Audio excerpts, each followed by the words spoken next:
Hello, welcome back to the channel. Today, we're diving straight into how to minimize distractions in Monday.com so you can focus on what's important. Our first step is to customize your notifications. Head over to your profile picture on the top right, click and select My Profile. Here, you'll find Notification Preferences. This helps us because we can tailor notifications to our needs, avoiding unnecessary disturbances. We can choose to receive notifications for updates on items we follow, replies to our updates, and mentions in updates. Next up, let's streamline our inbox. You can access it from the left sidebar. It's the best place to manage all your tasks and updates.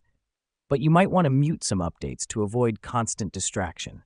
Just click on the three dots on the right of a task and select Mute. This way, you won't receive any more notifications about this task until you unmute it. Now that we've done that, let's make use of the My Week feature. It's a personalized dashboard that displays all your tasks for the week. By keeping your tasks in one place, you can focus on your work without getting distracted by other tasks. Let me explain why this matters.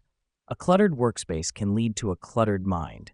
By having a clean, organized dashboard, you can easily focus on your tasks and increase your productivity. The reason we do this is to create a more focused and efficient work environment.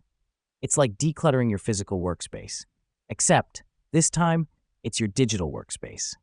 Finally, it's time to set up Do Not Disturb mode. Again, go to My Profile, but this time select Availability.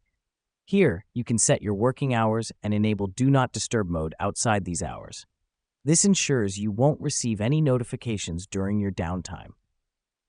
And that's it. You now know how to minimize distractions in Monday.com. With these tips, you should be able to focus better and be more productive. Remember, it's all about setting the right boundaries and controlling your digital environment.